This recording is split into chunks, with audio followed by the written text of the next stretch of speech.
libadilishe maisha yako. Sio kwamba tu ulisikia neno ukachangamka for some few minutes. Najua niliwaambia wakati mwingine mtu anasema kulikuwa wapi sana. Leo tumehubiriwa. Bwana alisema nini? Wewe ulimisi. Wewe, si ndio Mungu usikoseke church. Bwana alisema nini? Hajabeba hili nini, amebeba furaha tu ya kusikia kwamba kulihubiriwa. What the priest said. So when was the last time God's word truly changed your life?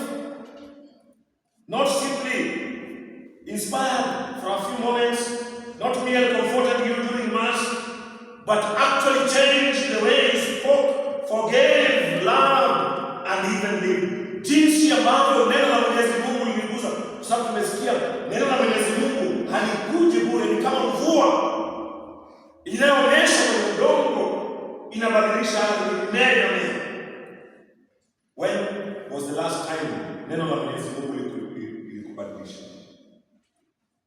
Most of us tumesikiza neno la Mwenyezi Mungu miaka mingi sana. Tunajua hadithi za Biblia. Hata sometimes tunaweza quote verses from the Bible.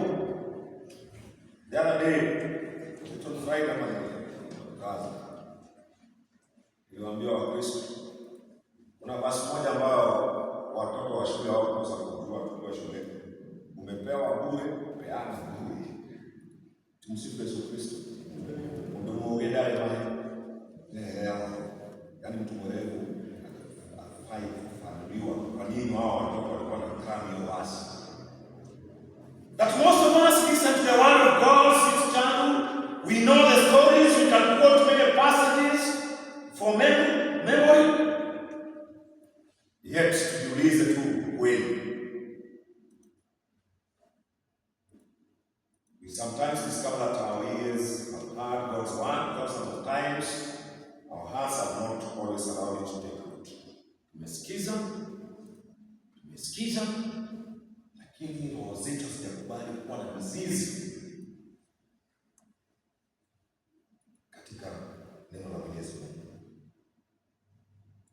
Kuna kijana mmoja aliandika novel, na wakati mmoja alisema kitu ambacho ni cha kuchekesha lakini kina machungu ndani yake. Niruhusu ninukuu kwa lugha ya Kimombo. This is what this young boy said in his novel. I come from a family of practicing Catholics. But do you know something? The more I practice, the worse I get.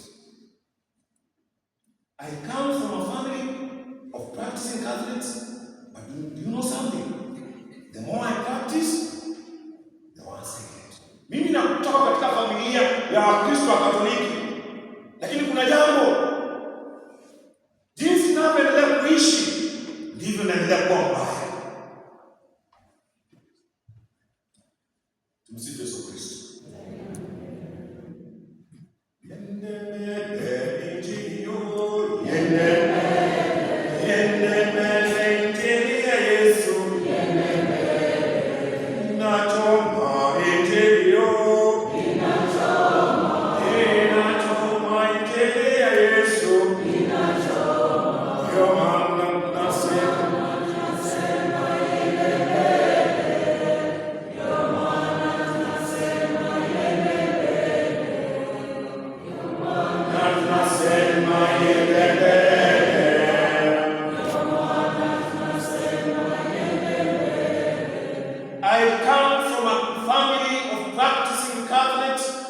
But do you know something? The more I practice, the worse I get.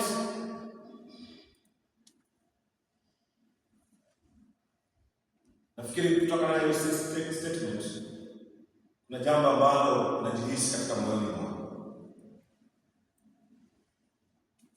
Kuna jambo ambalo naongea kuhusu wewe.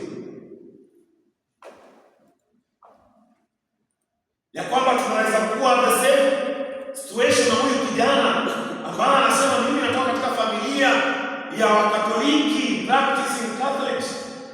Lakini kuna jambo, jinsi ninavyoendelea kuingia katika Ukatoliki ndivyo ninakuwa mbaya zaidi. Injili ya leo, Wakristo wenzangu, inatusaidia kutafakari that uncomfortable situation, uncomfortable question. Sababu tukijiangalia wenyewe tunaweza kuta ya kwamba kweli tunakuja kanisani, tunajumuia, tunafanya kila jambo, lakini am I improving? Am I getting worse? Na Yesu anatuambia kuna mpanzi ambaye ameenda kupanda mbegu. Ametoa mbegu kwa ukarimu. Na ndio maana zingine zimeenda kwa barabara, zingine zimeenda kwa miiba, zingine zimeenda kwa mawe,